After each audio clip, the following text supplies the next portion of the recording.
Witam serdecznie wszystkich w drugim dniu konferencji. Zaczynamy pierwszy panel. New Security Environment, Political, Military and Economical Dimensions.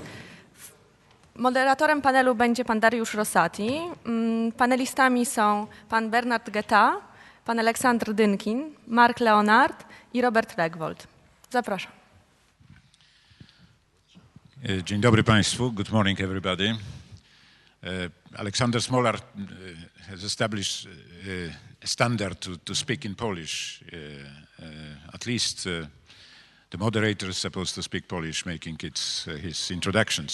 So I will follow this standard, but I hope that whatever I have to say in Polish will be translated into English. Or understood, yes. Więc dzień dobry Państwu jeszcze raz. Tematem naszego panelu są nowe wyzwania dla polityki bezpieczeństwa i dla sytuacji bezpieczeństwa. I proszę mi pozwolić cofnąć się 20 lat w czasie do gwiezdnego czasu polskiej transformacji, początków polskiej transformacji, kiedy wszyscy z wielką radością i nadzieją witaliśmy upadek dwubiegunowego świata, koniec zimnej wojny, upadek muru berlińskiego i właściwie wszyscy spodziewaliśmy się, że te wydarzenia doprowadzą do wyłonienia się nowego ładu międzynarodowego, nowego układu, który będzie zapewniał pokój i bezpieczeństwo w Europie. Cieszyliśmy się, że układ jałtański odchodzi bezpowrotnie w przeszłość, a wyłania się coś, co przy jakiejś okazji w rozmowie z profesorem Geremkiem nazwałem systemem brukselskim ze względu na miasto, które jest siedzibą dwóch instytucji euroatlantyckich, które były wówczas naszym celem. Ale po kilku latach te nasze nadzieje zamieniły się w wątpliwości, ponieważ okazało się, że świat jednak nie zmierza ku ideałowi, a wręcz odwrotnie, pojawiają się nowe wyzwania, pojawiają się nowe zagrożenia dla bezpieczeństwa. Na początku wiedzieliśmy, że w miejsce konfliktu dwóch bloków wojskowych pojawiają się zagrożenia niestandardowe, takie jak międzynarodowy terroryzm, czy proliferacja broni masowego rażenia, czy wreszcie zorganizowana przestępczość, nielegalna migracja. I staraliśmy się wykorzystać instytucje, które powstały w poprzednim okresie do walki z tymi zagrożeniami.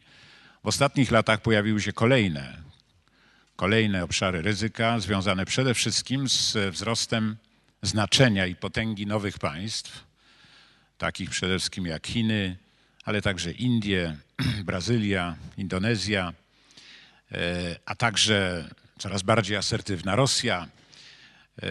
I stoimy w tej chwili właściwie przed koniecznością znalezienia strategii postępowania w sytuacji, kiedy świat powoli staje się światem albo wielobiegunowym, jak to niektórzy mówią, albo jak inni wolą wielocentrycznym czy policentrycznym.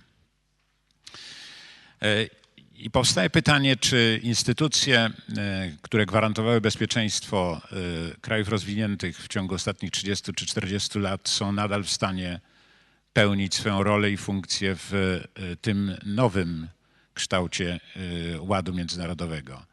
Powstaje pytanie, na ile te nowe potęgi, które są potęgami nie tylko ze względu na swój potencjał ekonomiczny, tak jak Chiny, ale także stanowią w coraz większym stopniu atrakcyjny model rozwoju dla bardzo wielu państw, zwłaszcza państw rozwijających się. Mam tu przede wszystkim na myśli właśnie Chiny. Na ile te państwa, świadome swojej potęgi ekonomicznej obecnie i także rosnącej potęgi militarnej, są w stanie przyjąć na siebie odpowiedzialność związaną z ich rozmiarami. Są w stanie przyjąć na siebie odpowiedzialność związaną z rolą, jaką przychodzi im odgrywać w świecie. Czy są w stanie wyjść poza partykularyzm własnych interesów, poza politykę egoistyczną obliczoną tylko na realizację własnych interesów i podjąć działania mające na celu realizację interesów szerszych. w obszarach takich jak choćby właśnie bezpieczeństwo, zwalczanie państw upadłych czy walka z zagrożeniami klimatu. W tej chwili mam wrażenie, państwa te, będąc potęgami, nie zachowują się jednocześnie jako państwa, które mają poczucie odpowiedzialności za losy świata. Co zrobić, żeby to zmienić, czy w ogóle jest to możliwe? Jaka w tym nowym świecie ma być rola państw średniej wielkości? To jest pytanie szczególnie ważne dla nas, dla Polaków. Czy państwa średniej wielkości powinny dążyć do tego, aby prowadzić politykę na skalę globalną i podkreślać, że mają również swoje interesy w różnych częściach świata?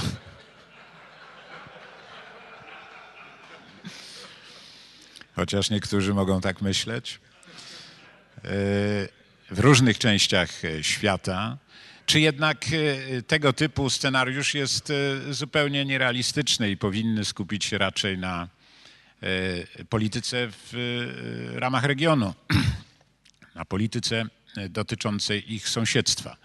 Czy wreszcie poprzez odpowiednie identyfikowanie interesów grupowych, regionalnych, tak jak w przypadku Unii Europejskiej, co zresztą nie zawsze nam się udaje, próbować oddziaływać na politykę globalną, ale w ramach ugrupowania integracyjnego, jakim jest Unia Europejska. No i wreszcie,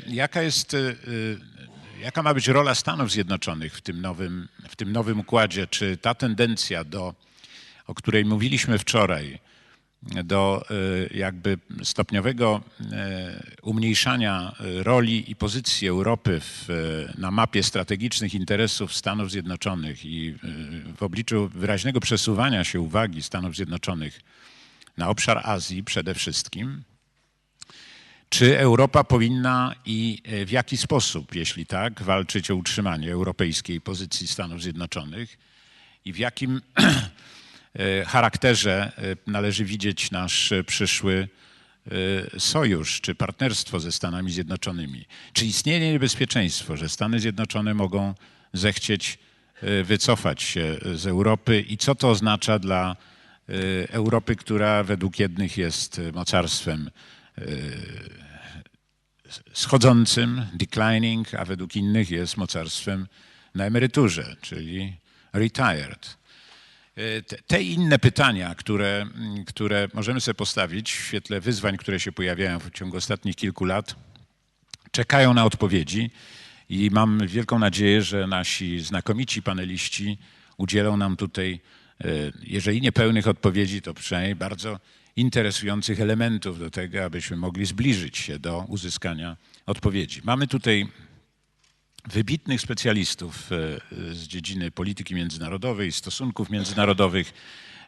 I może ja nie będę ich już bardzo szczegółowo przedstawiał. Chciałbym ich poprosić o zabranie głosu w kolejności alfabetycznej i chciałbym poprosić na początek pana profesora Dynkina z Moskwy, który jest szefem bardzo wpływowego Instytutu Spraw Międzynarodowych w Moskwie, a także doradcą prezydenta Miedwiediewa.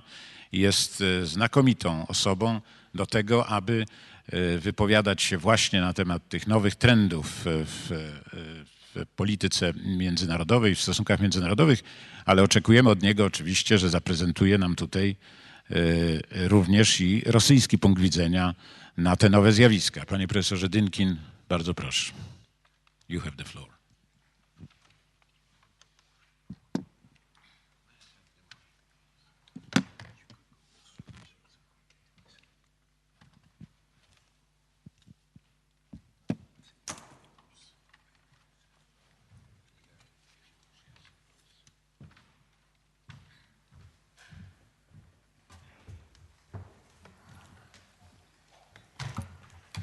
Thank you, Mr. Chairman, for a kind introduction. Firstly, let me express gratitude for this commemorating conference, for the invitation.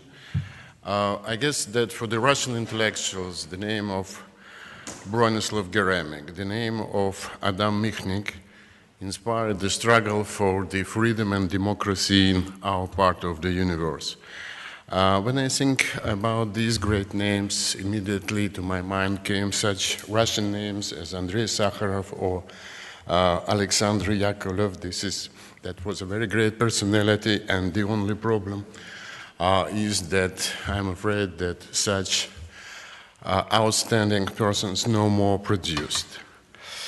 I guess if we observe recent evolution of the Polish foreign policy, it's substantially widened its perspective. It's grown up, which I guess already bring Poland.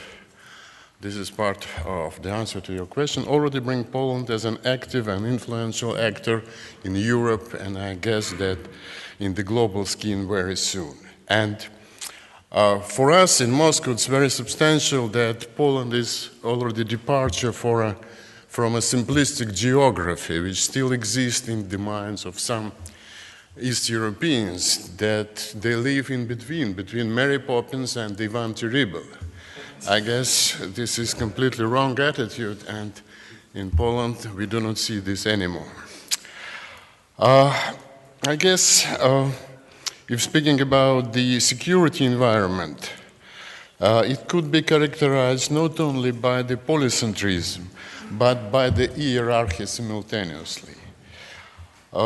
In foreseeable future, in my perception, US leadership hardly could be challenged. The leadership in finance, in innovation, in military might. It's important that the United States had very strong demography. This is demography of the developed country, which is close to demography of the developing country.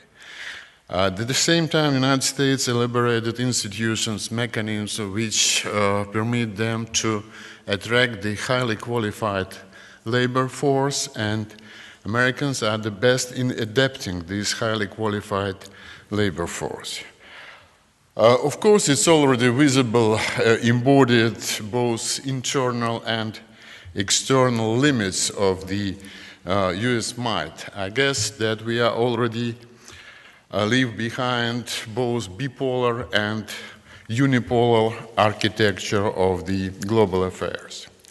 On the second level, let me place European Union and China. For European Union, I guess the problem is that it lags behind in political and strategic consolidation. As Ivan Krastev put it yesterday, Europeans would like to stop time.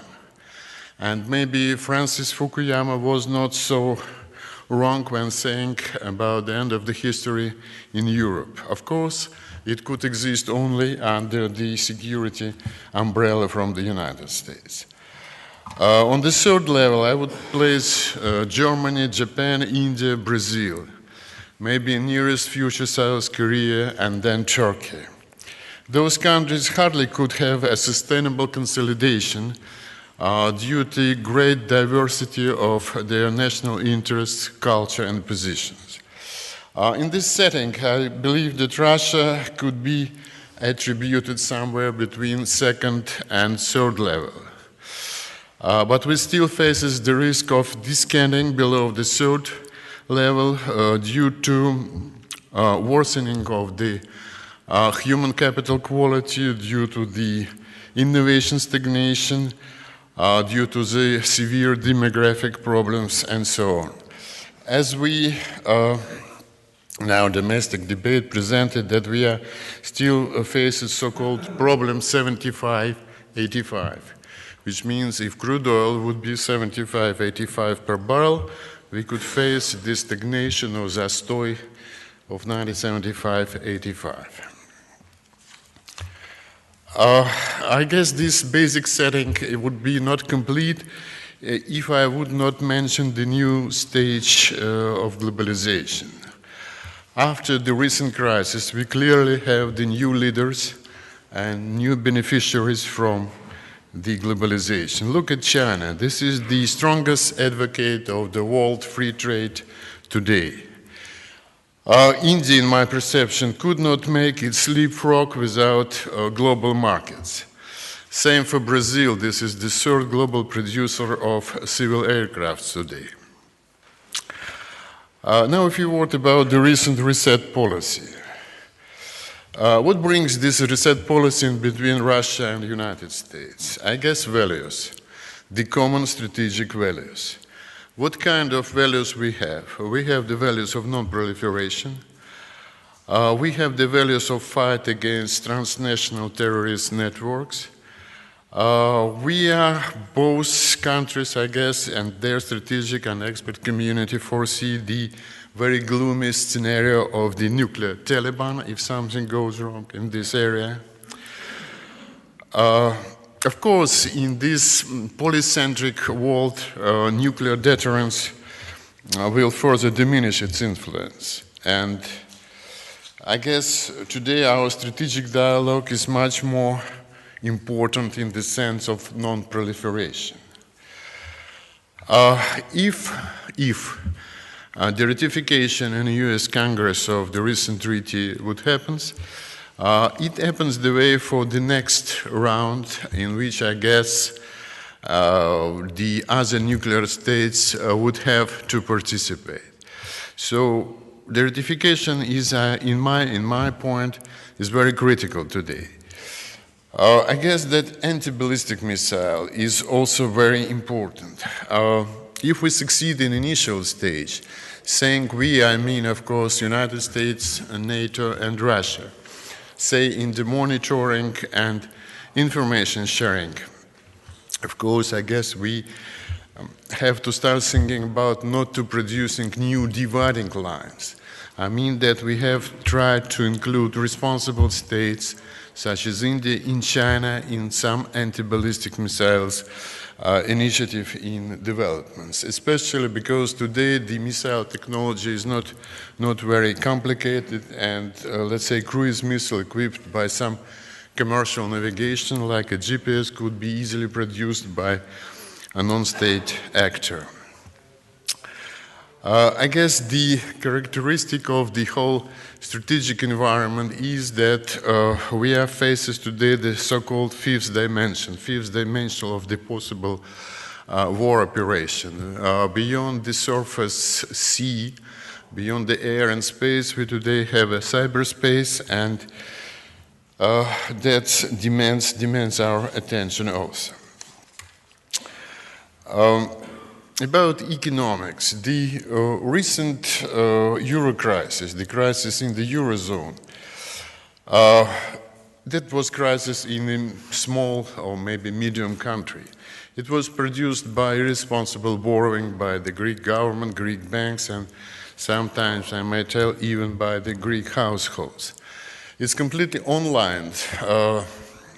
Threaten the financial sustainability of the companies and households in Europe, and Russia is definitely included.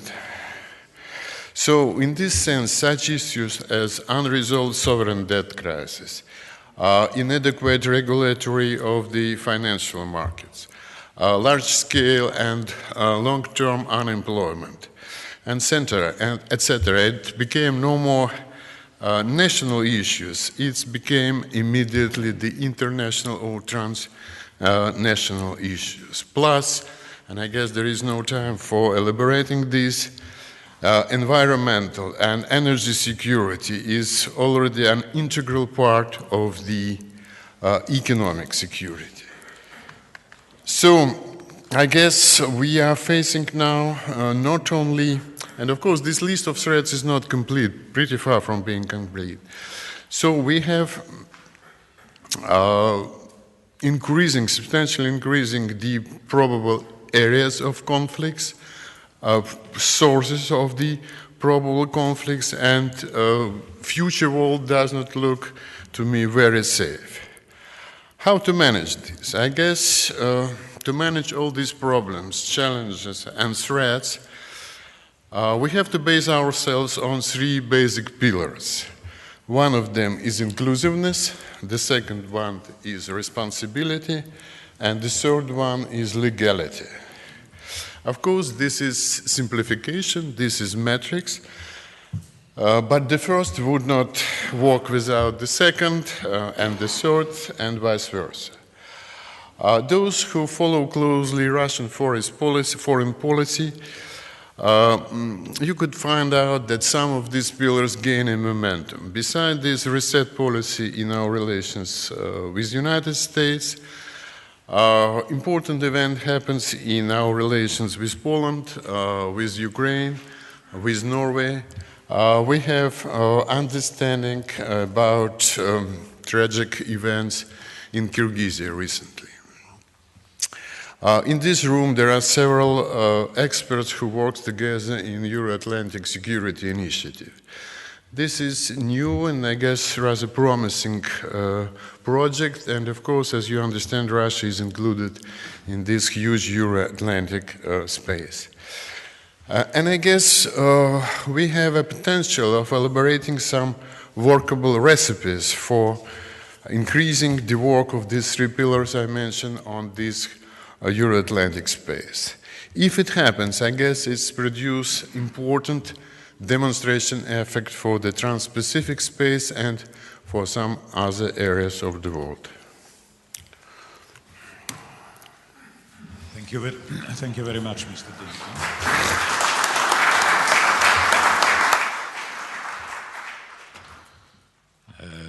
Thank you for this, indeed, a very interesting picture of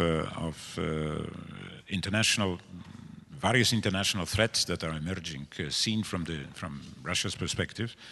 Our next speaker, naszym następnym mówcą będzie pan Bernard Guetta, który, jak wszyscy doskonale wiemy, jest znakomitym, po pierwsze dziennikarzem, ale był przede wszystkim korespondentem Le Monde'a w Warszawie przez wiele lat i jest osobą doskonale znaną tutaj u nas w Polsce i również jest świetnym obserwatorem spraw europejskich. Panie Bernardzie, jakby pan skomentował fakt, że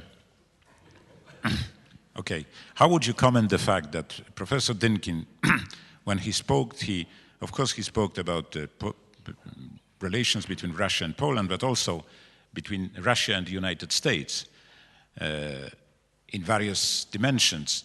But as far as I could notice, he hasn't mentioned the name of the European Union in his speech at all. Of course, he mentioned Europe in the context of the financial crisis and so on. But the European Union as such has not emerged in that speech. How would you comment to that? But of course, you are free to raise any other issue you wish.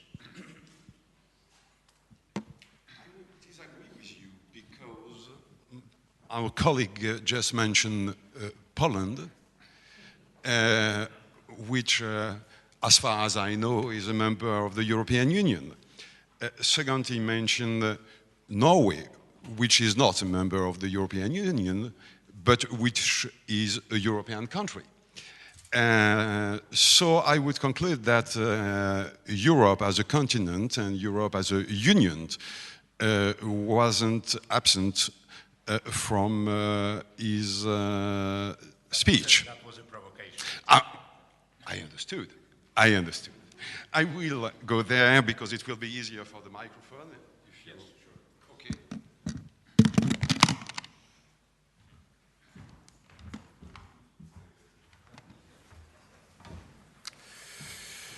But I will come back precisely to European Union and Russia. I would say first that for me, the death of Bronislaw Geremek of Bronek was not only a terrible grief which I cannot overcome until now. For me, it was also the breaking of a very long discussion, actually of an argument we had on Russia. It started at the very beginning of my assignment in Moscow in '87, at the beginning of Glasnost, and lasted for 20 years. We used to speak every 2 weeks or so by phone. We agreed on almost everything. We understood each other immediately because we had the same cultural and political backgrounds, but we disagreed on Russia. First, we disagreed on Gorbachev. Then we disagreed on Yeltsin. As you could guess, we agreed on Putin, but we disagreed on Medvedev. And this morning, I would like to restart our discussion without knowing at all whether or not we could agree on my points. Europe is losing ground. It is weakening economically and demographically. If we don't reverse this trend by a strong political will, our share of the international trade will reduce more and more. And furthermore, the growing malaise in the European Union will dangerously deepen. We need a new frontier, a long-term task, and this creative utopia should be the organization of Europe, I mean the continent Europe. Europe as a continent has two pillars, the European Union and the Russian Federation. EU is a democracy, Russia is not, and will not become a democracy for decades. At least I'm afraid so. EU is rich, Russia is poor. Russia is the widest country in the world, but its population is only a fifth of the EU population. We are so different, so deeply different, that we cannot and should not dream of a continental union. Even a political alliance is not possible in the forthcoming future, but a partnership is wishable and possible. They have, I mean the Russians have, the raw materials, oil and gas we need. We have the know-how they need. With an organized relation with EU, Russia would be much more able not to lose Siberia to China. With this relation, EU would be much more able to be heard on the international scene and to become again, the first ally of the United States. To preserve and strengthen the Atlantic Alliance, what we should do and definitely do. We need to organize our continent in order to be stronger, more interesting for America, and more useful for it. This is worth trying, and it would be without risk, because EU is certainly not Finland of the Cold War, and the Russian Federation is not anymore the Soviet Union, and not even the Russian Empire. This is worth trying, not only because it would give muscles to our economies, which would not be nothing, by the way, but it's also worth trying because it would change EU on the short term and Russia on the mid-term. In order to define, negotiate, and implement this partnership, EU should define clearly, at last, its international goals. It should harmonize its economies and have real common political institutions, a real president, a real parliament, and a real diplomacy. To exist, EU needs ambitions. It's quite obvious, but question, what about Russia? With this partnership, we would not export democracy to Russia. It should not be our goal, nor our condition, because it would be not realistic, but there is a but. First, if we cannot export democracy to Russia, we can get it to admit a set of business rules and regulation which would be a first basis for the affirmation of a civil society and then for the build-up of political rules. It would be a slow process, a very slow and hazardous process, but a promising one. Second, this partnership would give a hand, and a strong hand, to the two parts, the two segments of the Russian society who wish their country to be ruled by law.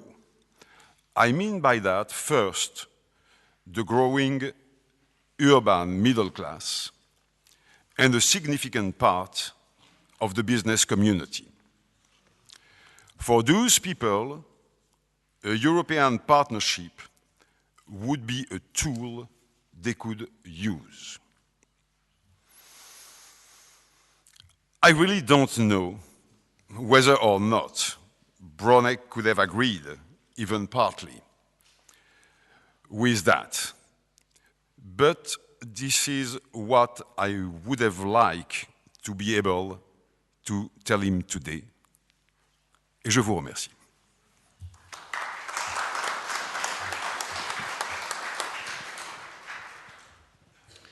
Bardzo dziękuję, panie Bernardzie. Ja myślę, że profesor Geremek z całą pewnością podzielał pańskie poglądy co do potrzeby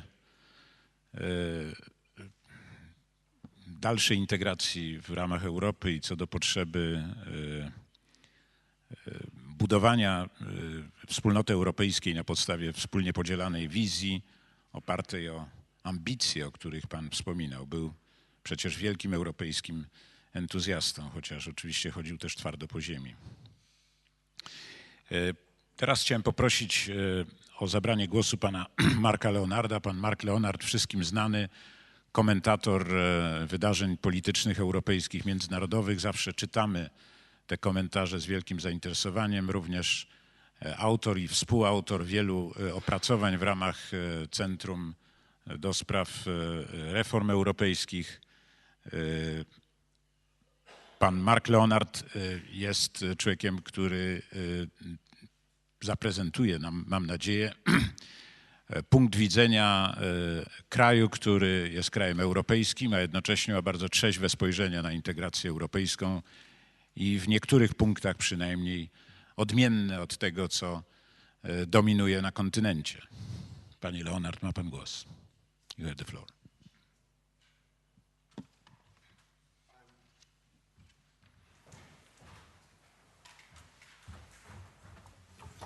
Thank you very much, Mr. Chairman. I'm afraid I'm going to have to disappoint you on that. I'm certainly not going to present the views of the United Kingdom. But I am going to try and engage with the big topic, which is about the environment that we're dealing with in the world. And I've been thinking a lot in the last few weeks about Professor Geremek, because it's almost exactly 3 years to this date that we launched the European Council on Foreign Relations, and he was one of the founding members of it. And the week that we launched, we did a series of events in Brussels aimed to reach out at the media, and he was the centerpiece of these events. And it was very important for us to have him there because he managed to combine everything that we were trying to do with the European Council on Foreign Relations, to bring together moral authority with muscular policies, and also to try and challenge what we felt was the intellectual sclerosis that had been holding Europe back. And I think that Europe and European foreign policy is going to be much poorer as a result of the fact that he's not going to be part of these conversations at a time where this intellectual sclerosis is maybe even more dangerous to Europe than it's ever been before. And I think in a way that's where I'd like to start, where you started actually, with the fact that it's 20 years since the end of the Cold War. And I think the best way of understanding the situation that we're in the moment is in fact to go back to actually a compatriot of mine, E.H. Carr, who wrote a famous book in 1939 called The 20-Year Crisis. And I think where we're at the moment, in a way, is another 20-year crisis, where the Western powers have failed to adapt to the huge changes in the world that have gone on, and have lived with a series of illusions, particularly over the last decade, which have stopped us from actually facing up to the world that we're in at the moment. And that's the first point I basically want to make 3 points. The first is about the illusion of order. The second is about the possibility of a new order. And thirdly, to talk a bit about some of the things that we could do to get there. So I'll start with the illusion of order. And I think after 1989, as previous speakers have talked about, there was a vision for a unipolar, multilateral Europe, where American hard power would underpin the spread of European soft power and the transformation of the rules of security in Europe from ones which were based on the balance of power, on hard sovereign states, on spheres of influence, to a different kind of security order that would be based on the rule of law, on pooled sovereignty, on mutual interference. And rather than creating new institutions and a new order after 1989, there was an idea that the Western Cold War institutions could be expanded to create an EU-centric, NATO-underpinned European order. And I think for the first few years that looked like it was actually happening. But this order has started to implode, and what we're seeing is the emergence not of a multipolar world, but of a multipolar Europe.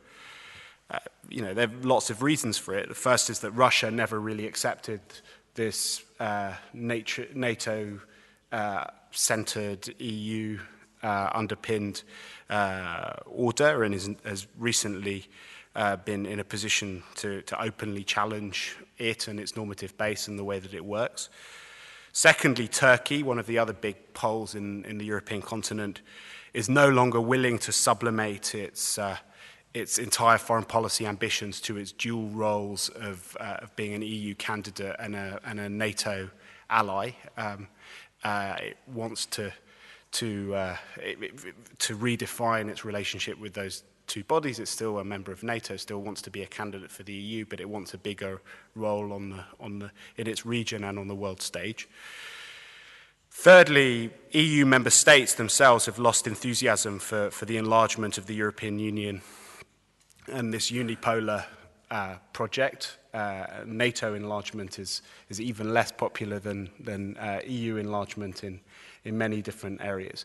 And the European Union itself, paradoxically, isn't even institutionalized in this order. One of the weird things about the current setup is the fact that though the EU is becoming a more and more important provider of European security, it doesn't have a role in the current setup, which is defined by nation states and NATO.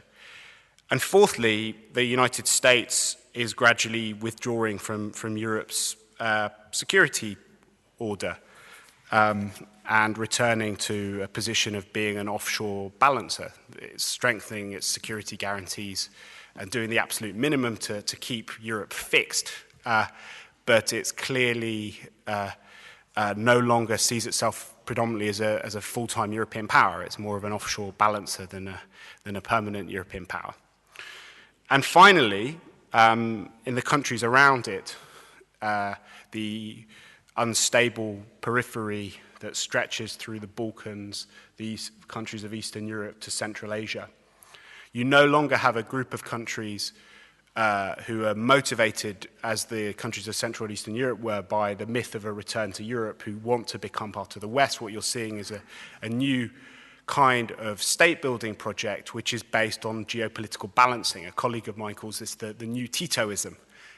Countries are performing incredible zigzags between the different poles in the European continent in order to entrench their own sovereignty, rather than because they're desperate to absorb the 80,000 pages of the acquis communautaire and to become identikit members of the European club. And the result of this is that Europe is increasingly insecure and is in danger of returning to de facto spheres of influence. And if you look at some of the events over the last couple of years, you can see this emerging in very powerful ways. I'll talk about just three because I think they show the three types of danger that you face. The first is Kosovo's independence, where we betted that Russia would ultimately cooperate because it wasn't really that interested in Kosovo, in spite of all the rhetoric.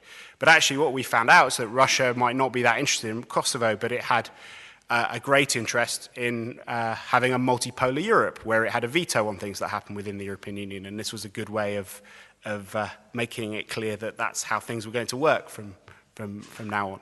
The second situation, so that showed in a way the dysfunction, the institutions of European order being undermined by great power competition. The second is a more classical element of great power competition, which was the war in Georgia.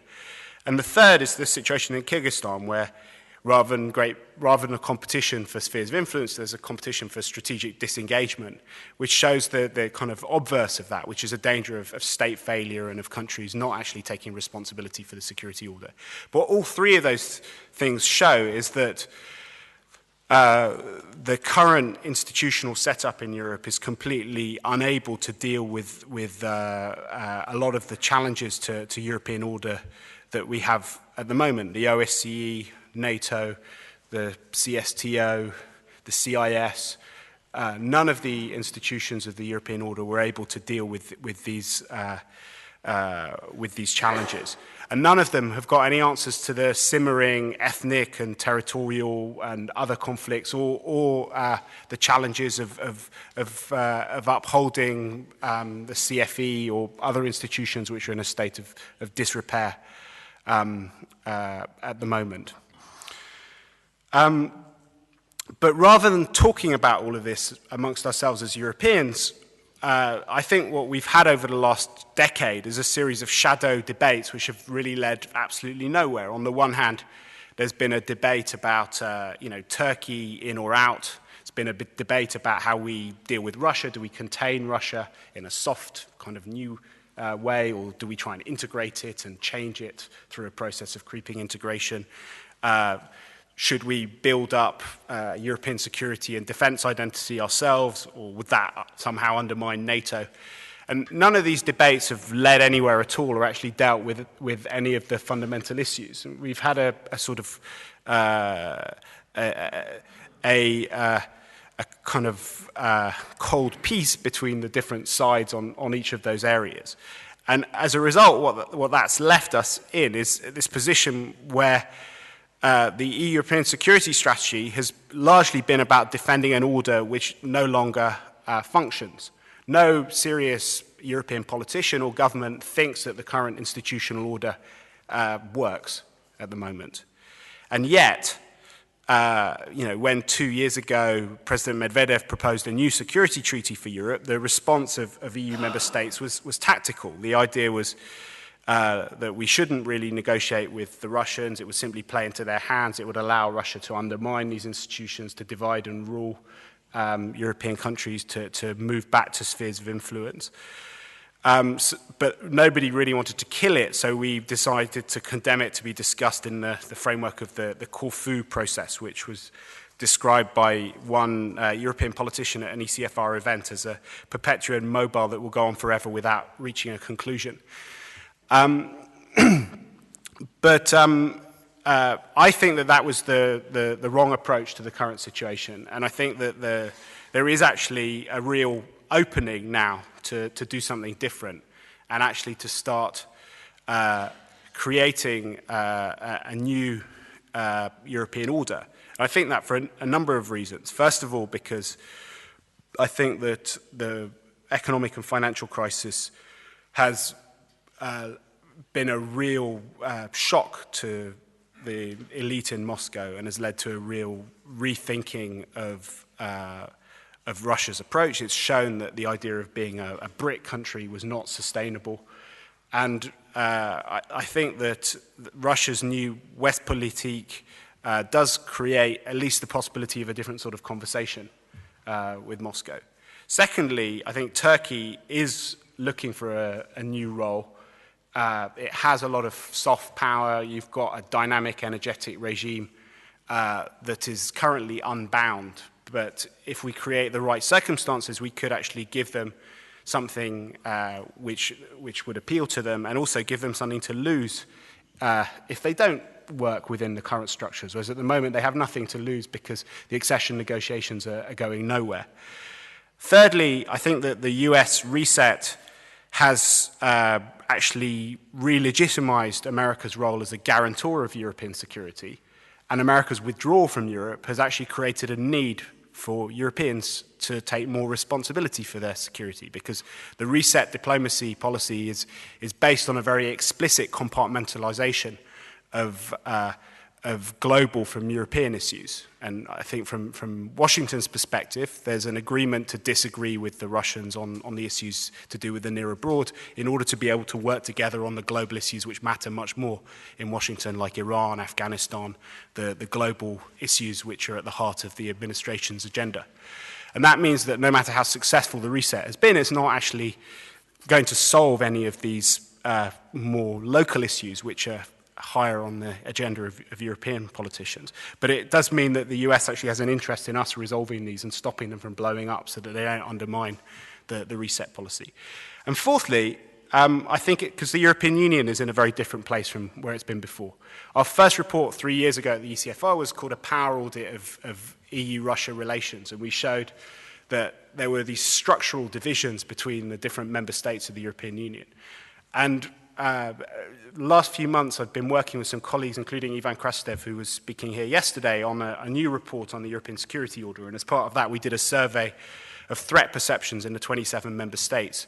And we were expecting to see these kind of deep structural divisions between the different member states. And actually, what we found was something which completely surprised us. The fact that over the last few years, there's been an incredible convergence of the perspectives of the different member states, which is mutually reinforcing. And in a way, you can see it very clearly from Warsaw, that the change in relations between Warsaw and Berlin is both reinforced and reinforces the change of relations between Warsaw and Moscow.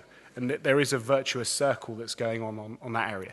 But also, as Ivan was saying yesterday, what was very striking is that Europeans are actually changing the way that they think about security. They're not thinking about it in the old terms anymore. The demilitarization of Europe that Gates talked about isn't really a demilitarization at the level of capacity or willingness to fight. It's actually an intellectual process of redefining what security means, so that European security elites aren't worrying about the balance of power, about military spending in other areas. They have a much wider agenda, and it's an agenda for which the European Union is actually much more of a crucial player than NATO is, because many of these areas transcend pure military challenges. So I think that creates a completely different set of circumstances. So what should we do about it? Well, I think that the first thing to do is to understand the challenge. If the Cold War was about preventing, if the Cold War institutions were essentially about preventing war between countries in Europe, the challenge today is not about preventing war between the major poles of the European Union. It's actually about how we can live together in peace. It's a challenge to do with interdependence and how you manage interdependence. And this is really where the intellectual challenge is for the European Union, because in the past, there were two main ways that we thought about dealing with interdependence. One way was the idea of democratic enlargement, which was the model after 1989, where we thought that in order to be able to live together with other countries, we would need to make them like us, because that was the only way that we could live together in peace. And it was a heroic and a glorious vision which has worked out very well for many countries, but it's a vision which is reaching its limits. The other way of thinking about interdependence is more to do with a kind of notion of interest-based realism. And what you do is you come up with you look at the interests of the different states, you create a balance between them, you make sure that that's not going to, and you accommodate their interests, and that's leading to ideas of finding different ways of integrating Russia within the current institutions. But I think what we need is a new approach where we don't look at the powers of the European Union, of the European continent, as settled, old-fashioned states, but more as projects in the making. There's a post-imperial Russian project. There is a European Union which is being built. There is a post-Kemalist Turkish project. And there are a series of state-building projects in the middle. And we need to work out how they can kind of live together and how they can manage their challenges. And I don't have time because I've already been speaking for far too long, but I think the core of the new approach should be a trilateral approach, where you create a trialogue with the three main powers on the European continent, the European Union, Russia, and Turkey, which should be an informal body which doesn't undermine the current institutions and the normative institutions that we have at the moment, but where Baroness Ashton speaks with Turkish and Russian counterparts. They should come up with a European security roadmap where they could look at the big challenges facing our continent and try and come up with a way of solving these things. And this could, in the long term, lead to a bottom-up revitalization of the European security architecture. So the goal should not be to start with a treaty, but to start with real problems and to create a framework where we can talk about them in a different way, which would re-legitimate the institutional base. And the goal of this is really very similar to what the global financial crisis did with the creation of the G20, creating a new informal institution which could actually make the formal institutions work better and have the sort of conversations with the key powers that weren't going on at the moment. And the prize for all this is very clear, because the dilemma facing the European Union in its own continent is very similar to that faced by the US at a global level. We can't do anything to prevent the emergence of a multipolar Europe, but we can do a lot to define how the different poles in Europe relate to each other, whether there is a return to de facto spheres of influence because the current institutions are so dysfunctional that people just work around them, or whether we create a different way of working amongst ourselves. And I think there is an opening now to do that, and the prize for it is very clear. It's about a united Europe, a post-imperial Russia, and a Turkey that still has European aspirations and a European identity. And I think that that is something which is worth striving for, and I hope that it's a vision where Poland will play an important part in moving the debate forward, because I think Poland is now one of the critical nodal countries when it comes to thinking about the future of the European security order. And the change in the way that Poland has managed its own relations with its neighbours and the way that it's seen has given it a huge amount of authority to shape this debate as we move forward.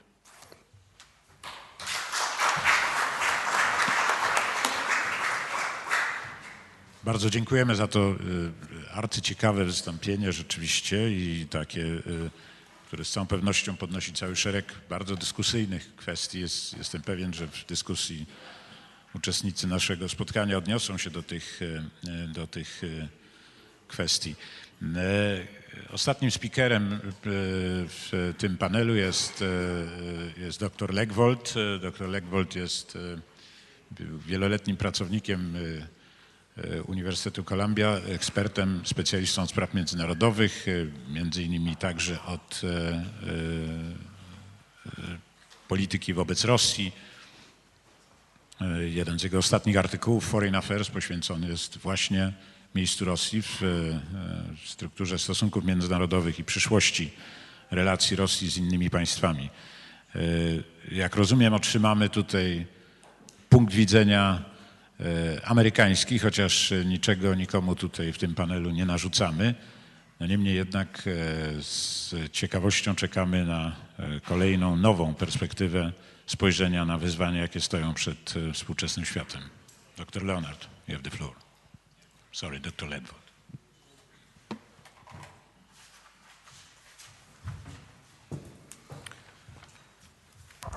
Mr. Chairman, thank you. I want to help you in terms of your first question, that is provoking the audience, because I've come this morning to provoke you, but at the risk of simply annoying you and my colleagues on the panel. Although in terms of provocation, having listened now to Mark's extraordinarily interesting, stimulating, and challenging comment, I think he's already begun the game of provocation, and some of what I have to say resonates with certainly the analysis, the analytical part of what he had to say. I do have some difficulties with the tripolar idea in terms of recommendation. Maybe we can talk about that. The agenda this morning is the new security environment. That's the title of our session. And my provocation is to suggest that the new security agenda within the new security environment may in fact be an enemy of European security itself. I would not deny for a moment that the new security agenda is significant and it is serious, from terrorism to the threats from cyberspace, from the heightened risk of nuclear proliferation in what is called the nuclear renaissance, the rush to develop full fuel cycle capabilities among a number of countries, to health pandemics, which we were reminded of both with swine flu and with H1N1, from the potential chaos stirred by failed or failing states to the future conflicts that are potential in climate change. All of that, as I said, is significant and it is serious. There are two features of the new security agenda that include the items that I've just listed. The first of those is that in the 1990s and into the new century, those security threats, the new security threats, crossed a qualitative threshold. Take two of them. Take terrorism. After 9/11, the emergence of catastrophic terrorism was suddenly phenomenologically basically different from the terrorism of Munich 1972. Secondly, in terms of the issue of nuclear proliferation, in the 1990s, it was in the 1990s that the world changed enough so that Henry Kissinger, the young Henry Kissinger, who wrote in 1957 the book called Nuclear Weapons and Foreign Policy, under the sponsorship of the Council on Foreign Relations, now joined Sam Nunn, George Shultz, and Bill Perry in arguing for a nuclear-free world. And the reason they did that was not in order to manage nuclear weapons among the haves. It was the fear of the have-nots and the link to the first topic of terrorism. That's what motivates Bill Perry. That's what motivates Sam Nunn in pushing for that idea today. And if you go through that agenda, the new security threats, the qualitative change in each of them occurred in the 1990s and toward the last part of it. The second feature of it is that the new security agenda creates a globalized security challenge. Most of these threats do not originate in, at least not exclusively or even primarily, Europe. They are not contained within Europe, and they cannot be solved only within a European context. They're global. That was the theme yesterday. Indeed, it was argued that that's what created a basis for reconstituting transatlantic unity or the partnership between the United States and Europe. I think there are two dangers in both of these features. That is the qualitative change in the new security agenda and the fact that it's globalized. The first of those is that it is simply not compelling enough for all the change, not compelling enough to bear the burden alone of reconstituting transatlantic unity. It is not going to be the equivalent of the Soviet threat in creating the original transatlantic unity. If we're going to reconstitute that partnership across the ocean, it's going to have a broader and a supplementary quality. The second danger is even more serious. I think that the new, and why I say it's potentially an enemy of the European security agenda, I think it risks becoming an anesthetic that deadens our sensitivity to and our willingness to directly confront what I see as the core European security problem today. And here you'll notice what I have to say is not inconsistent with what Mark was arguing. I think the core European security agenda today is a dual and related problem. The first part of it is the new lands in between. The new lands in between are Belarus, Ukraine, Moldova, and with extension, Georgia. There's no country in Europe where I could make a comment about the significance of the lands in between that should resonate more powerfully than this country, Poland. From the end of the 18th century and the partitions through the lands in between situation in the interwar period, no country, no people would understand better the implications of the lands in between than here. It is linked to a second problem, because as I've said, it's a dual and related problem, and that is a Russia that is alienated from a NATO-dominant European security order. And the link between those is the fact that we have not, in part because we have not seriously tried to establish a modus vivendi for how the West and Russia will interact in the post-Soviet space or the collapsed Russian Empire, which is directly related to the progress we can or cannot make in terms of a new European security architecture. The reason that the new security agenda is potentially an enemy of addressing that core problem is because there is a temptation today to say that what I'm calling the core problem is an old agenda, and we need to move beyond it. It needs to be superseded with the new security agenda. We're not going to be able to do that. We're not going to be able to do that. It reinforces, in addition, a tendency in many European and North American quarters to conflate transatlantic security with Euro-Atlantic security. It tends to conflate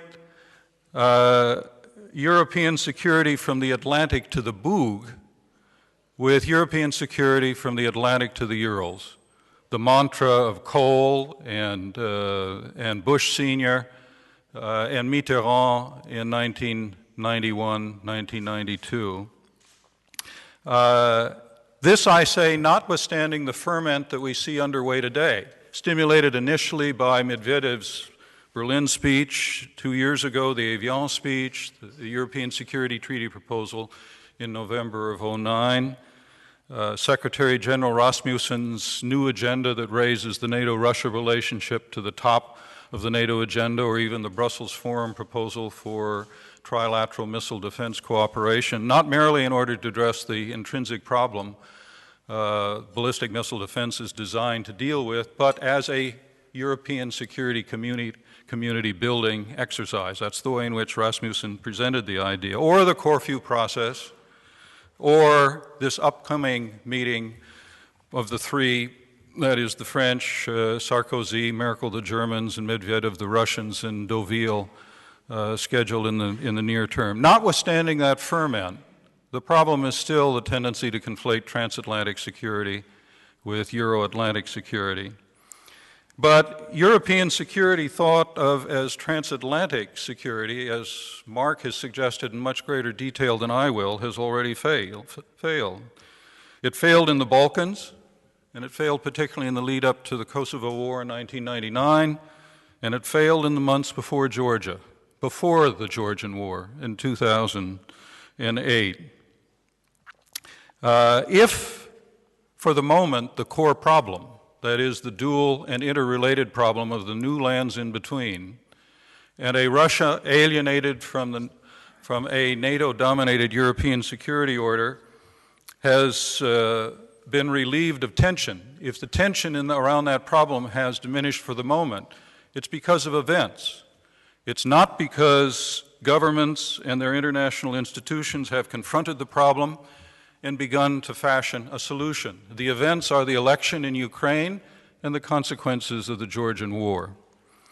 Thinking of what it will take to create a genuine Euro-Atlantic security community, a real common security space from the Atlantic to the Urals, from my point of view, is crucial in order to address the question of how one would create a durable and a secure European security order in Philip Brodel's sense of la longue durée, because that's really what's at stake in this context.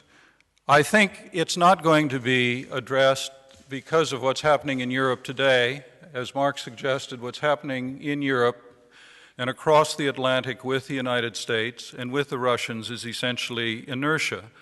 Much of what we are focused on today, and we'll be focused on including the exercise leading to Lisbon in November and a new vocation in the fashion of a new strategic concept for NATO, is not going to address it.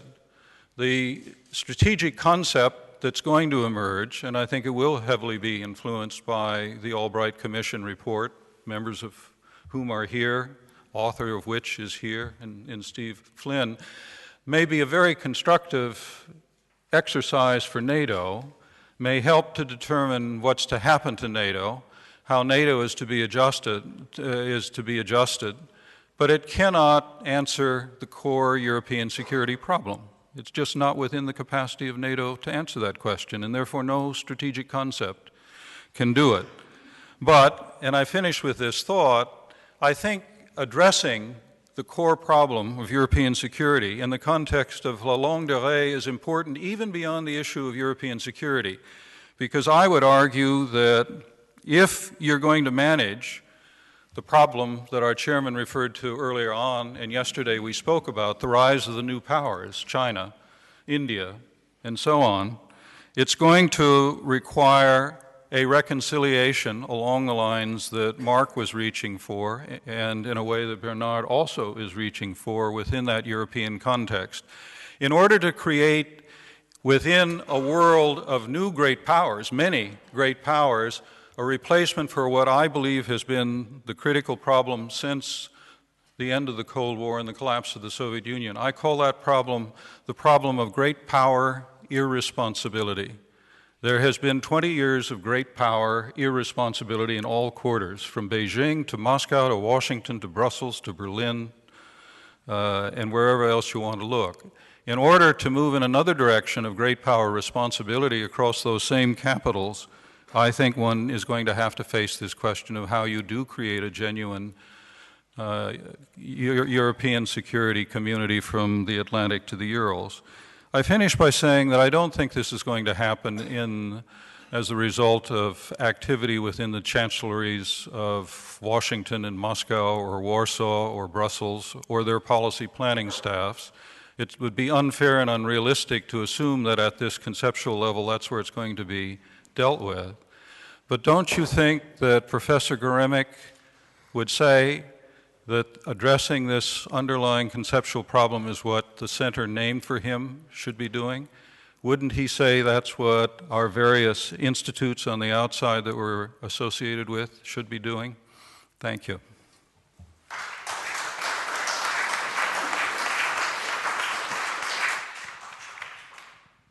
Thank you, Dr. Legvold. Especially, we appreciate this forceful call for this new European security architecture, which would effectively face the challenges that are emerging.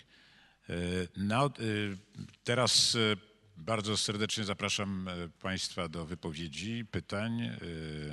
Mamy tutaj mikrofon przechodni. I proszę, zgłaszając się, podać swoje imię, nazwisko. Dyskusja jest rejestrowana i dlatego chcieliśmy wiedzieć, kto się wypowiada. Pan minister Onyszkiewicz. Nie chcę tutaj zarzucać panelu rozmaitymi pytaniami. Myślę, że to będzie... Mam jedno pytanie, które chciałbym skierować do pana Marka Leonarda, bo w tym trójstronnym jakby scenariuszu sytuacji w Europie wymieniona została Turcja, Unia Europejska i Rosja. Natomiast chciałbym się spytać, jakie jest miejsce w tym scenariuszu dla wielkiego europejskiego kraju, jakim jest Ukraina? Czy ją należy, że tak powiem, podczepić pod Unię Europejską, podczepić pod Rosję, bo chyba nie pod Turcję. A w końcu nie jest to sprawa bagatelna. To jest w końcu największy obszarowo po Rosji kraj europejski, nie mówiąc już o tym, jak liczna jest jego...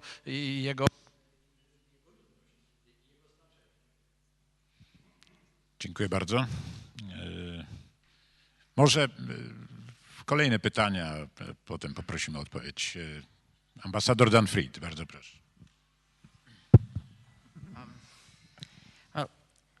I agree with Professor Legvold that the transatlantic community needs to get its act together if it's going to deal with the rising powers outside of Europe. There's no question. And I also agree that the European project is not completed. The lands in between is one way to put it, and the issue of Russia's relationship to Europe is another. I would take issue, though, with your general characterization that the great powers have been irresponsible. Well, the great powers have all made their share of mistakes, and so has my country. But since 1945, well, now we're in the longest period of general transatlantic, general European peace since Roman times. And that peace has gone on now for 21 years since 1989, or longer than the interwar period. So while we could have done a lot of things a lot better, we've gotten something right. I mean, Warsaw and the condition of Warsaw today is testament to that. So, you know, not to be self-congratulatory, it's not in my nature, nor is it in the nature of gatherings like this. But let's not be so hard on ourselves. It hasn't been complete ruin. You know, we're not sitting in the smoking ruins after a Third World War or a collapse. It's not that bad yet. Dziękuję bardzo. Eugeniusz Smolar, bardzo proszę. I would follow what Dan have said. That means I love those debates, and I love listening to Mark and Professor Dynkin and all of you who said. I have a bit of a problem. When Professor Dynkin says that Europe can only live under the security umbrella of the United States, and when I love to discuss with the Russian friends, I always ask the question, who threatens Europe?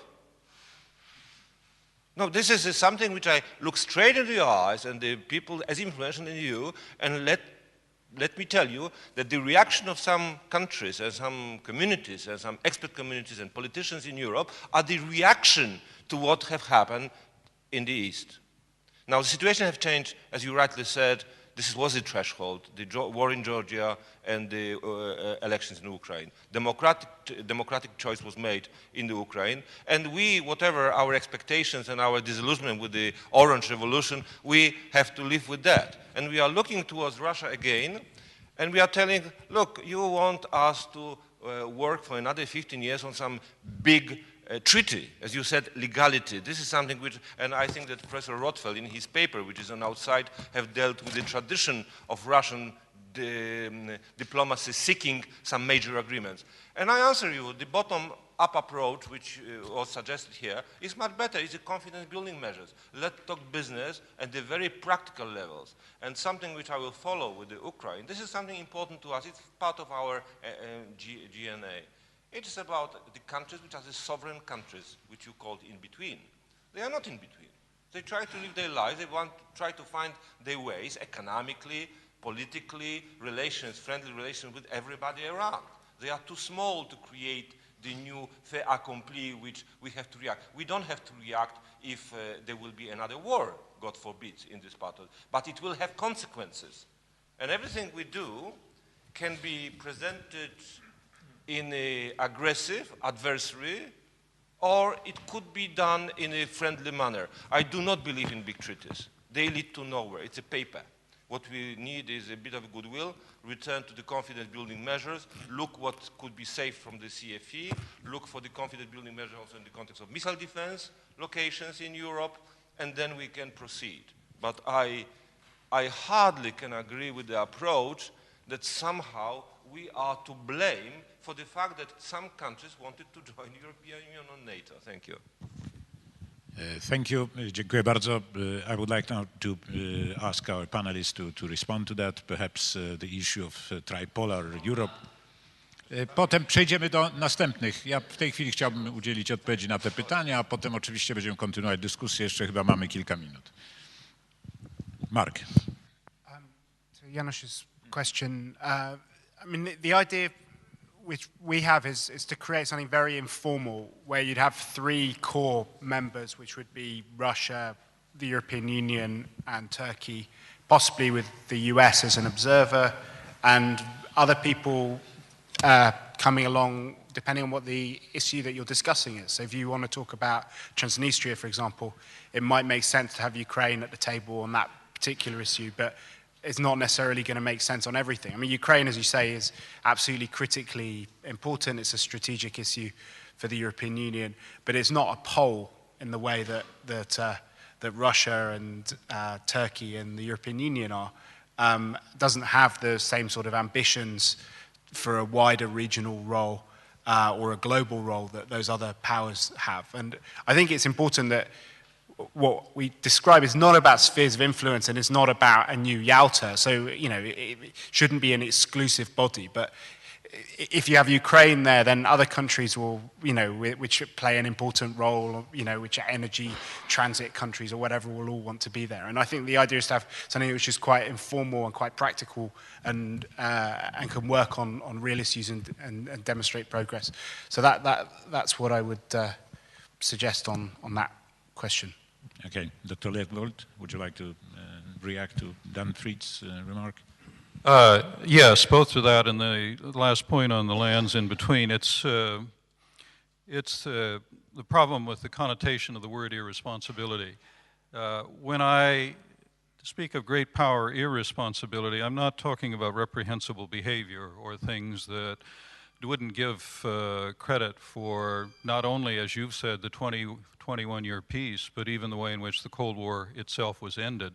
All of that I agree to. It's really the opposite of responsibility, that is, taking on responsibility. And when I speak about great power irresponsibility, it's the failure to do that across the full set of great powers. I regard the notion of coalitions of willing, as opposed to a broader set of responsibilities by the great powers, as great power irresponsibility. I regard an Afghan war, which is being fought by the United States with a rump NATO in a shaky fashion, as opposed to the broader international community's stake in the outcome in Afghanistan, as great power irresponsibility. That's really what I'm talking about. And I think that has come about in part because of the way Europe has defined its own internal preoccupations, the way in which the Chinese have defined a narrow agenda until recently, the way in which the Russians have defined their foreign policy agenda, and what that's left the United States with and how we've conducted. So that's really what I'm talking about.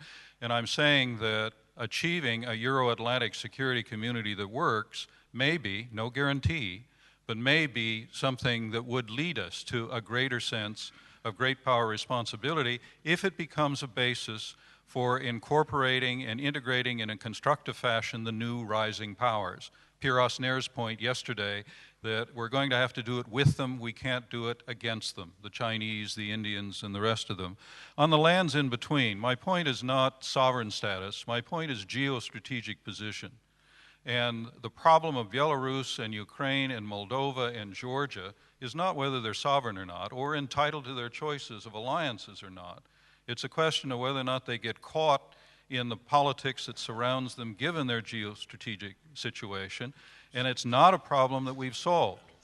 We've in fact pushed, as I've said, European security in a transatlantic fashion to the Bug River. And that has left the problem on the other side unintended. And when I put the challenge not to, as I said, policy planning staffs, because I think that one would hope we'd make progress in practical terms toward it, but conceptually as a challenge for this center and for the centers that I'm associated with and others within this room, it is precisely to address the question of how you're going to deal with the lands in between, not just the question of an alienated Russia in the context of a NATO-dominated Europe, because, as Mark said, the further enlargement of NATO, probably the further enlargement of EU is not going to be the answer. So what is the answer to that problem? Thank you. On this lands in between, Bernard. Yes, maybe I will put at risk my good reputation in Warsaw by coming back to the countries in between. First, a remark. If Switzerland decided to join a military alliance organized by China, if Switzerland decided that democratically, by 80% of the votes,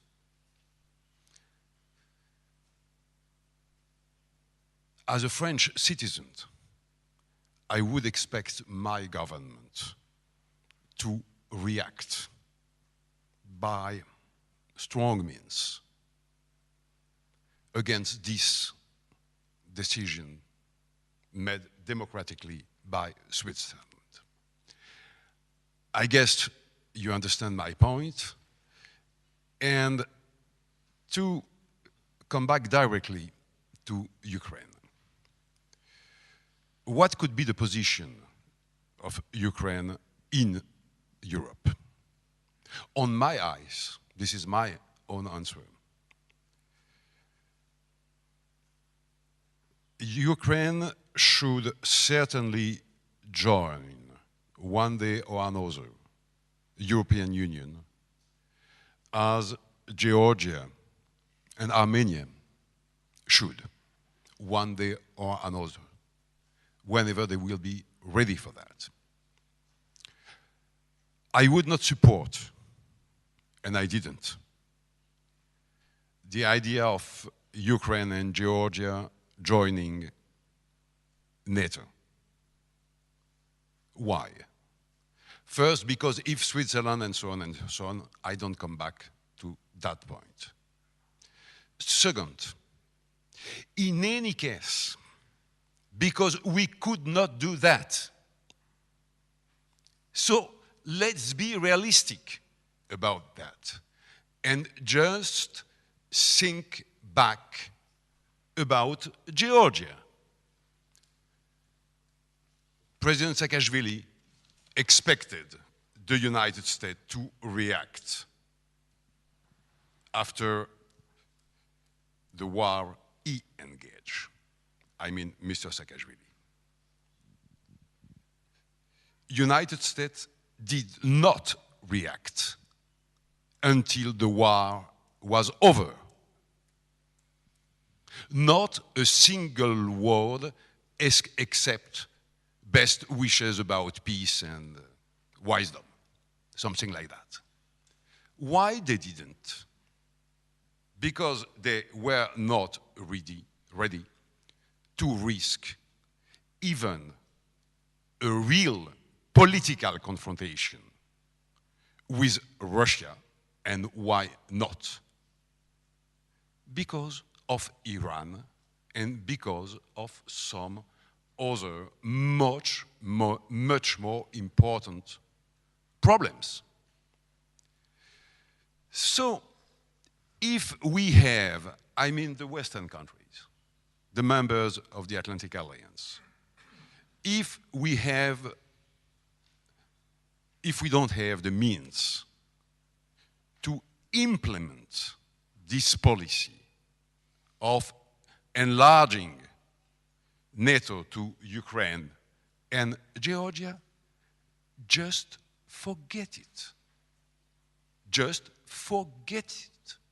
If we have no means to do that, don't dream about it. But if we don't dream about it, what could we do? And my answer is to enlarge the European Union to Ukraine, Georgia, Armenia. Certainly, yes. And to use those countries in between as bridges and fields of confidence between European Union and the Russian Federation. Thank you. Dziękuję bardzo. Ja myślę, że nasza konferencja staje się coraz bardziej interesująca. Z pewnością wypowiedź pana Bernarda spotka się z reakcją z sali, choćby na temat tego, czy Sojusz Chiński Szwajcarii to jest to samo, co Sojusz Północnoatlantycki, i na temat praw państw, suwerennych państw, które chcą dołączyć do Sojuszu Północnoatlantyckiego. Ja chcę tylko przypomnieć, że te argumenty znamy tutaj na pamięć w tym kraju, ponieważ 15 lat temu, 13 lat temu, 18 lat temu one były również przedstawiane nam, gdy zgłaszaliśmy akces do NATO. Bardzo proszę, kolejna runda pytań, jeszcze mamy kilka minut po kolei. Najpierw tam było zgłoszenie, bardzo proszę, tam, tak, nie, dalej, tam, o tak. Potem pan Flanagan, a następnie minister Rotfeld i Adam. No, to proszę bardzo. Dzień dobry, Adam Balcer, Demos Europa, Centrum Strategii Europejskiej. Komentarz i pytanie. Po pierwsze chciałem podziękować bardzo Markowi Leonardowi za to, że właśnie przedstawił tą wizję trzech państw, tego trójkąta, i że w tej wizji znalazła się Turcja, ponieważ my często w Polsce, patrząc na wschód, widzimy przede wszystkim Rosję, natomiast nie dostrzegamy pewnych procesów demograficznych i ekonomicznych, które będą zachodziły w Eurazji, w tej części położonej najbliżej Europy w najbliższych dekadach. Oczywiście te prognozy długoterminowe są w jakimś stopniu czasami wyróżnieniem z fusów i prognozą pogody, ale można zobaczyć pewne trendy i na pewno według tych prognoz ONZ-owskich, czy też takich agencji jak Goldman Sachs czy PricewaterhouseCoopers, około roku 2050 populacja Turcji to będzie blisko 100 milionów, Rosji skurczy się do 115 milionów, w tym w ramach populacji rosyjskiej około 30% mieszkańców będą stanowili muzułmanie, często turkijscy, Tatarzy kazańscy, Baszkirzy, imigranci z Azji Centralnej. I taki sam proces wystąpi w przypadku gospodarki. Tylko przypominając, że kilka dni temu okazało się, że w drugim kwartale gospodarka turecka rozwijała się w tempie 10,4%, prawda? Natomiast moje pytanie brzmi w ten sposób. Co ze scenariuszem, o którym, co panowie myślą na ten temat? Scenariusze, o którym pisała Fiona Hill i Omer Tashpinar, o tak zwanej The Axis of Excluded, czyli Turcja i Rosja jako dwa wykluczone mocarstwa, które właśnie wobec świata zachodniego tworzą sojusz i załatwiają sami, w dwójkę porządkują ten obszar euroazjatycki. Dziękuję bardzo.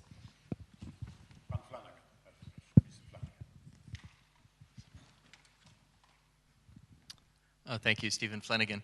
I wanted to take issue with Mark Leonard's characterization of U.S. disengagement and a way to segue into a discussion of this panel has focused a lot on architecture that was actually supposed to, I thought, address security environment. I wanted to, as a way to segue into that and maybe link then into the next section.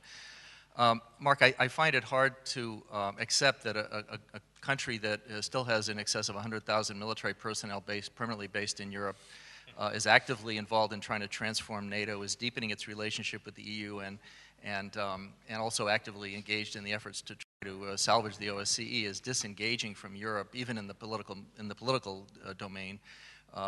You know, to conflate missing a EU summit with sort of this broader disengagement. I mean, I know that isn't what you said, but I mean that's sort of the sense out there, that, and this notion that the U.S. isn't engaged.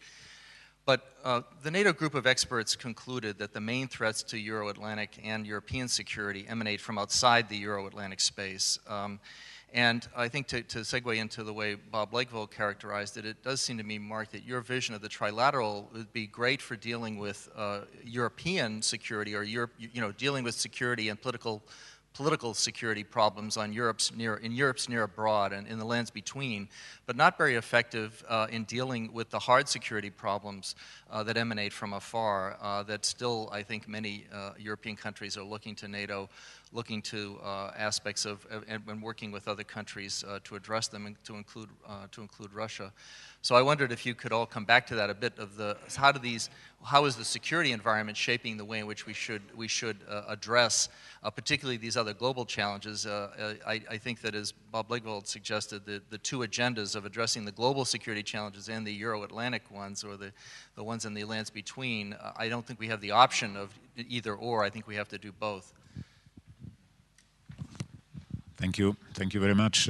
Bardzo proszę, pan profesor Rotfeld. Dziękuję bardzo. Bardzo krótko. Po pierwsze chciałem powiedzieć, że popieram Steve'a Flanagana, że ten temat, który mamy omawiać za chwilę w trzecim panelu, dotyczy właśnie spraw, które omawiamy w tej chwili. To nie ma żadnego znaczenia, tylko pozwoli nam płynnie potem przejść do dalszej kontynuacji, ale istota polega na tym, że mieliśmy mówić na temat nowego środowiska bezpieczeństwa, New Security Environment. Otóż ja mam wrażenie, że Bob Legvold bardzo trafnie scharakteryzował główne elementy. Można byłoby do tego dodać, jest kilkanaście elementów. Tak się składa, że na tej sali są 3 osoby, które były odpowiedzialne właśnie za ten rozdział dotyczący New Security Environment w koncepcji strategicznej NATO, to znaczy Hans Friedrich von Pretz, Steve Flanagan i ja. I po prostu tych, którzy są zainteresowani w systematyce, odsyłam do lektury tego rozdziału.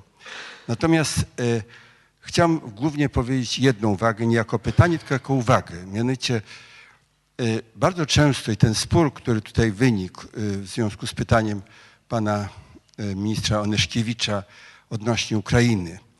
Mianowicie to jest często postrzegane w ten sposób, że poprawa stosunków z Rosją, radykalna poprawa stosunków z Rosją musi być kosztem państw, które nie należą do sojuszu, a znajdują się na obszarze byłego Związku Radzieckiego. W tym wypadku konkretnie Ukrainy, ale nie tylko Ukrainy, Gruzji, Mołdowy, Białorusi.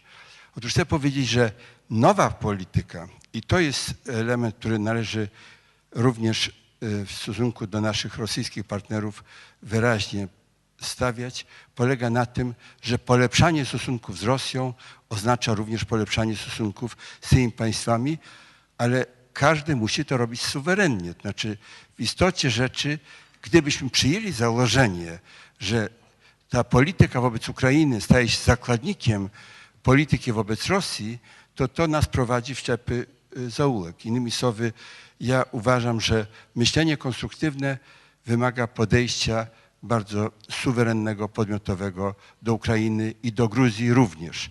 Ale o tym będziemy mieli okazję po prostu jeszcze mówić na drugiej sesji. Dziękuję bardzo. Dziękuję.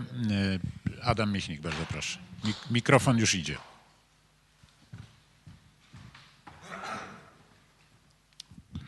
Dziękuję. Bernard Guetta z taką prawdziwą clarté cartésienne nam uświadomił, na czym polega fenomen dzisiejszego świata i problem Europy, że Szwajcaria może znaleźć się w sojuszu wojskowym z Chinami. Otóż było już jedno państwo europejskie, które się znalazło w sojuszu z Chinami, to była Albania. Więc nic takiego strasznego się nie stało i ja nie pamiętam, żeby rząd francuski z tego powodu gwałtownie reagował. Ja nie pamiętam, żeby Bernard Guetta się tego domagał. Co chcę powiedzieć? Istota rzeczy dzisiaj, tak jak ja rozumiem to, nie polega na budowaniu abstrakcyjnych dylematów, które nie istnieją. Istota rzeczy polega na tym, co będzie dalej z Unią Europejską i co będzie dalej z Federacją Rosyjską. Profesor Geremek zawsze mnie uczył, że nie ma sytuacji beznadziejnej. On był przeciwko fatalizmowi. On uważał, że jeżeli jest jakieś rozwiązanie pozytywne, ma 5% szansy, trzeba postawić na te 5%. Patrząc dzisiaj, sytuacja jest oczywiście zła, dlatego że Unia Europejska znajduje się w wyjątkowo złej kondycji. Wystarczy popatrzeć na to, co dzieje się w ojczyźnie Bernarda. Francja nie ma, przynajmniej ja nie znam na dzisiaj pozytywnego scenariusza dla Francji, podobnie jak go nie widzę dla Italii. To są dwa bardzo ważne kraje w Unii Europejskiej. Moje pierwsze pytanie jest takie, jaki pozytywny scenariusz dla Francji, i Italii i dla Unii widzi Bernard. Drugi człon to Rosja jest. Bernard, nie jest tak, że Europa może eksportować do Rosji demokrację. Tak po prostu nie jest. I takim językiem nie należy mówić. Ja zaskoczony byłem, słuchając ciebie. Rosja, jeżeli popatrzeć na dynamikę zmian w tym kraju, to jest w sposób oczywisty dynamika pozytywna, jeżeli popatrzymy na la longue de durée. To nie jest rzeczywiście demokracja w tym sensie, że inaczej niż we Francji czy w Polsce, w Rosji nie jest tak, że do ostatniego dnia, kiedy są wybory prezydenckie, nie wiemy, kto prezydentem będzie. W Rosji na ogół wiemy wcześniej, kto prezydentem będzie. Niemniej jednak, jeżeli to jest autorytaryzm, to jest bardzo liberalny autorytaryzm, bardzo liberalny. Nigdy w historii Rosji nie było tak liberalnego autorytaryzmu. I po drugie, w Rosji jest olbrzymi potencjał intelektualny i to jest potencjał szukania. I teraz do tego się można odnosić albo realistycznie, życzliwie, albo, by tak rzec, nierealistycznie, paternalistycznie. Rosjanie bardzo nie lubią, jak się ich poucza, co to jest wolność, a zwłaszcza nie lubią, jeżeli ich pouczają przedstawiciele krajów czy narodów, które mają kłopoty z własną historią. Wszystko jedno są nie Niemcy, Francja czy Stany Zjednoczone. Otóż mnie się wydaje, że dzisiaj istnieje pozytywny scenariusz dla Rosji. On nie jest nieuchronny, ale on jest możliwy. Jeżeli się słucha rosyjskich debat, to Rosjanie sami sobie, to nawet na najwyższych piętrach, wystarczy porównać dyskurs premiera Putina z dyskursem prezydenta Miedwiediewa. To są dwa różne języki. To są dwie różne polityki, ale dwa języki różne to są.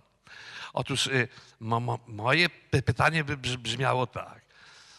Jaki jest pozytywny scenariusz dla Unii Europejskiej, dla Federacji Rosyjskiej przy założeniu, że Unia Europejska nie będzie miała dwóch pomysłów. A, że istota Europy to jest antyamerykanizm i B, że istota Europy to jest paternalizm, to jest prawo,